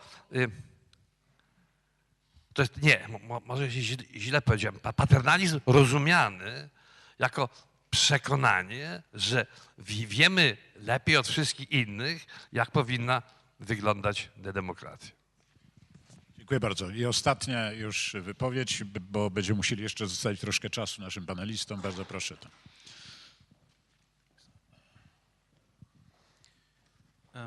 I'm a representative of the Netherlands Embassy in Warsaw. Does it work? Yeah. I've got a brief question, mostly on one of these new countries, or countries in between Belarus. We know that the relationship between Russia and Belarus has deteriorated lately, and I would like in particular to ask Professor Dynkin, can he elaborate on this, and more in particular on the occasion of the presidential elections in Belarus on the 19th of December? What will Russia's attitude be, considering what you said, that its foreign policy is based on legality and responsibility? Thanks. Dziękuję bardzo. I tym razem już tu ostatnia wypowiedź z sali. Thank you. Leszek Jerzewski, Liberté magazine. Actually, I felt provoked by what Bernard Guetta said in a way that I actually agree that he touched upon the most important issue that should be raised at the beginning of this conference, that the key issue is a political will among the countries that, well, in Europe, political will is an issue. It's because if you are not ready to defend Crimea in Ukraine, if you are not ready to defend Gori and Abkhazia in Georgia, therefore we should not do this as NATO. Because I agree that extending NATO to new countries, if you are not ready to defend them, it will actually diminish our security here. Because then it means that if you can attack Georgia and have no consequences for that, then you can attack Warsaw and Paris. Well, it seems very improbable. And therefore, the key question I have also, it leads me to the question I would like to ask to Mark Leonard, especially about the political will in Europe. Because I agree that the wind is changing. We are not more bartenders, as it was put in a Gazeta Wyborcza translation of famous Robert Kagan's article, that we are not maybe bartenders in mind, but we are, let's say, because it was translated cowboys and bartenders. So in Europe, we are bartenders, but we are trying to start thinking about arming ourselves.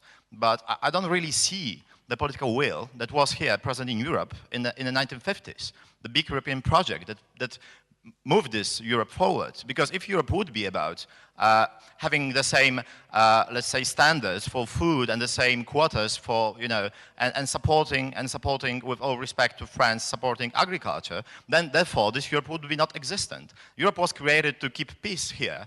And the generation that created this Europe is actually retiring right now. And the question arises for my generation and the generation of people living now in Europe, what is this Europe for?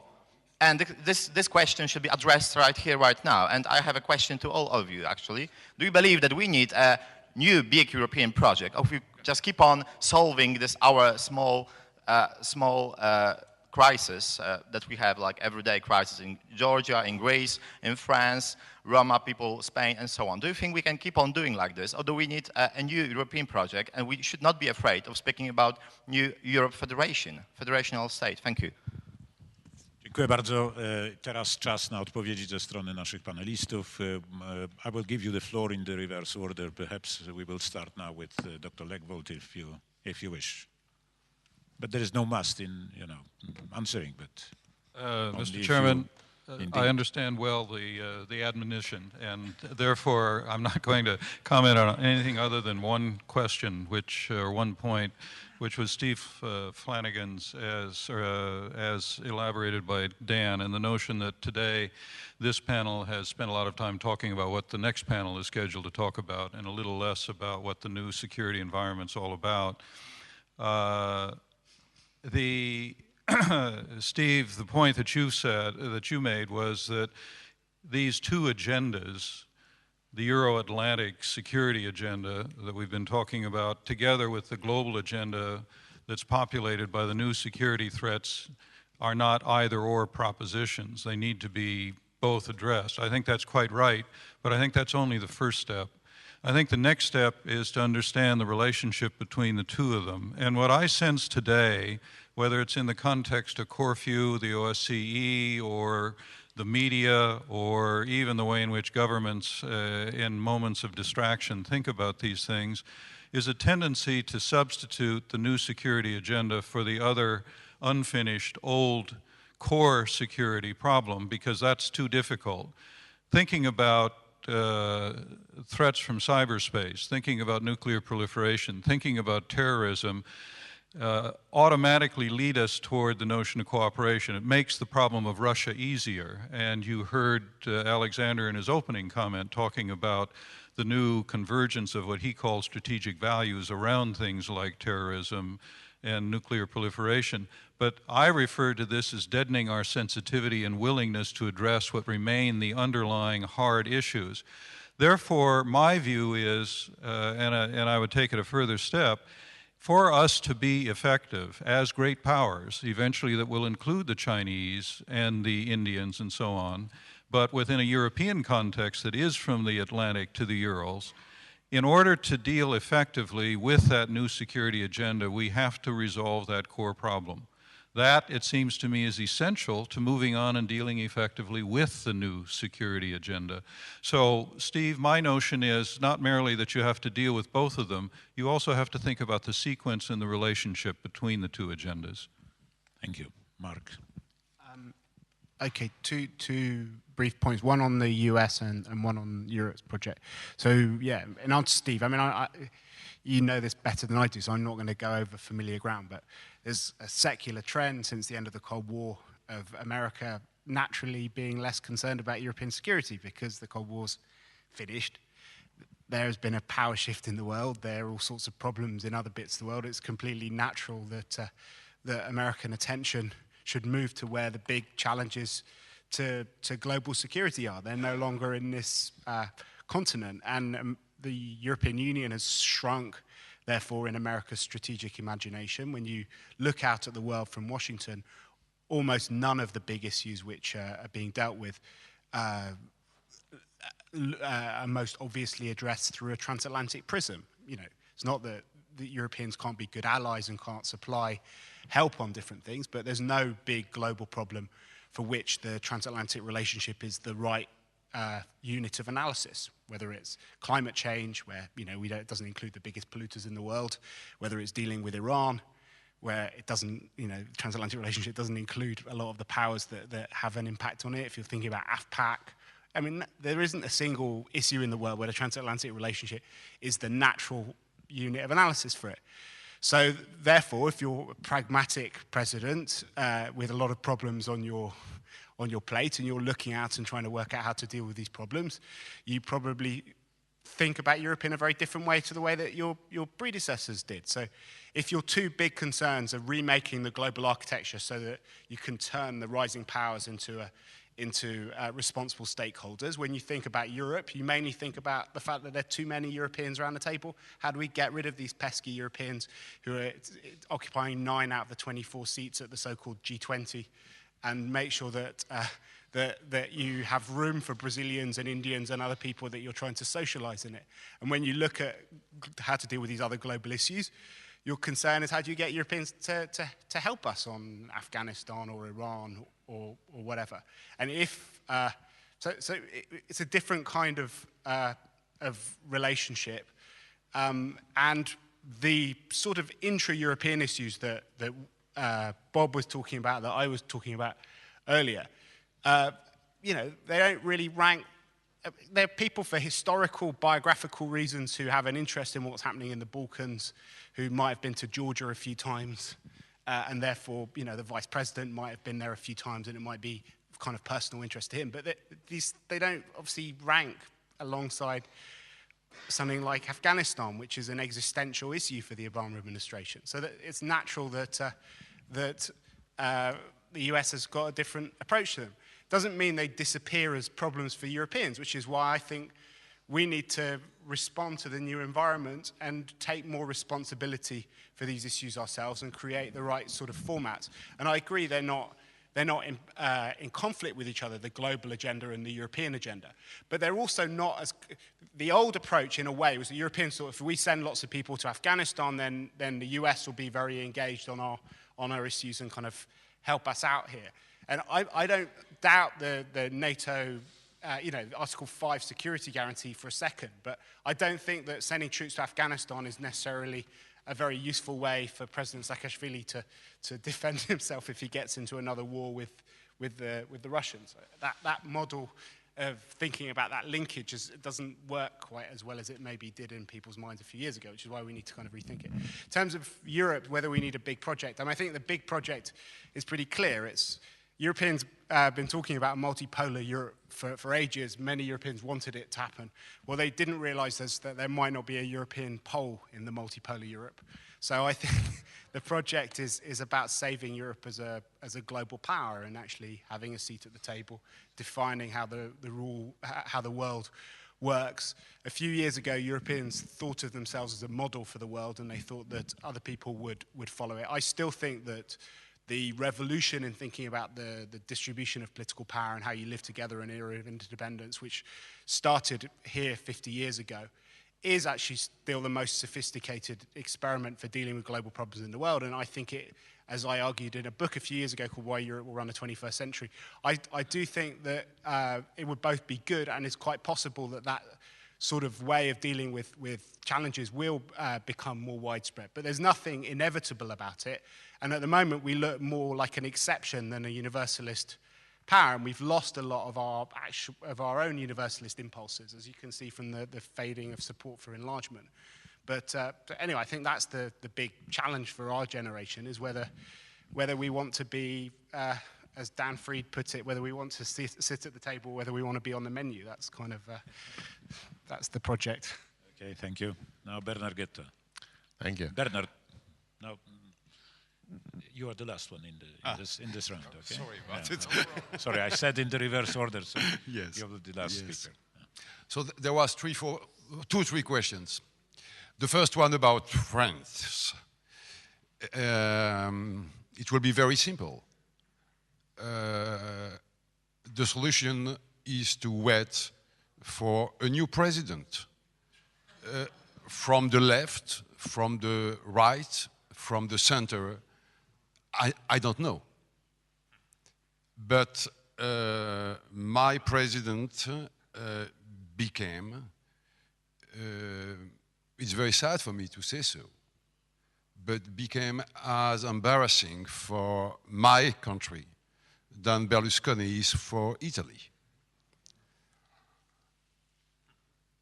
It was the simple question. Now, Russia. Apparently, there was a complete misunderstanding between you and I, Adam. I said we cannot export democracy to Russia. Nous ne pouvons pas exporter la démocratie. So, I said so. We cannot export. But we can support in Russia people fighting for democracy, or at least wishing democracy. And I do think, as you do, Adam, that Medvedev is certainly not Putin, at least in his statements. But statements for a head of state, this is already a very important thing. I would say that Medvedev is de facto a spokesman for those 2 parts of the Russian society as I spoke about, and who are wishing their country to be ruled by law, the growing middle class, and the business community, or at least part of the business community. And I said quite clearly, I think, that by enhancing the regulations, the rule, even only in the business field as a start, we could give a strong hand to those people, including maybe Medvedev or this kind of politician. So I'm not at all desperate about the progress of democracy in Russia, but it will be long, and we cannot export it from the west of the continent. Okay, so we agree. Okay, dziękuję bardzo. Professor Dynkin. Well, I guess, existentially speaking, of course, the Russian question remains for the Europe for the 21st century. In 20th century, the German question was solved. It was solved 2 times, 1945 and 1989. This recipe is unworkable for Russia.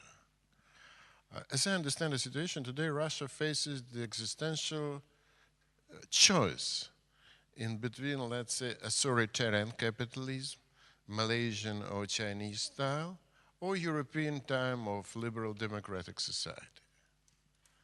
And it's very, very, very natural, I guess.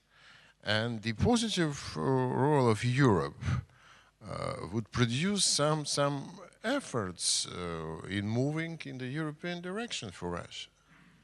And the time not remains very long.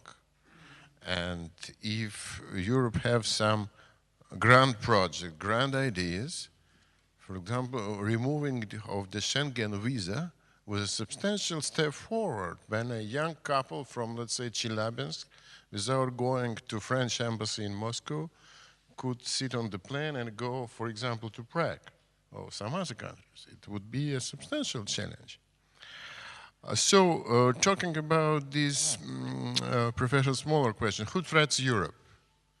In the sense of Russian threats, nobody. But at the same time, already in this room, one gentleman invented such a threat as an alliance between Turkey and Russia. To my knowledge, it's a very artificial alliance because in the, let's say, South Caucasian conflict between Armenia and Azerbaijan, we are clearly on the Armenian side. Nabucco is dividing Russia and Turkey, and there are plenty of dividing alliances. I don't believe in such an alliance. But at the same time, I guess that nuclear Iran is threatening Europe. Al-Qaeda is threatening Europe if we consider Europe as a global player, not as a narrow space. I believe I stop on this point. Belarus, yes, of course.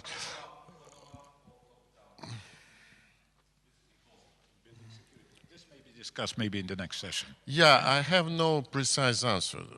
It has to be debated.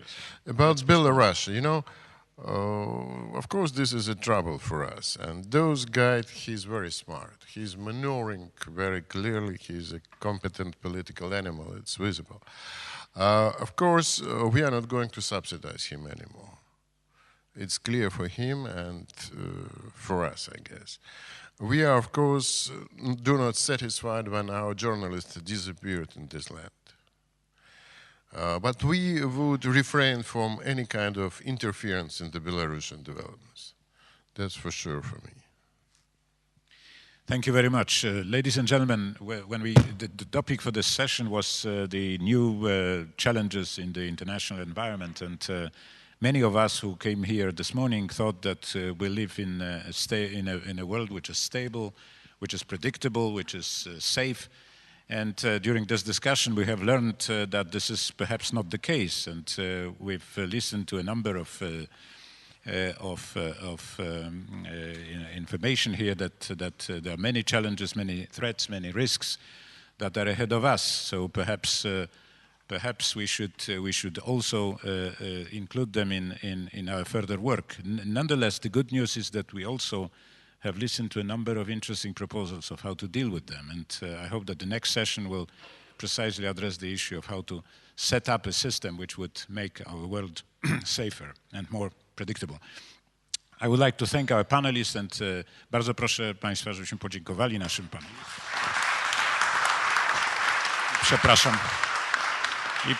Przepraszam, że troszkę przeciągnęliśmy czas naszej sesji. Panel zaczniemy 11:50.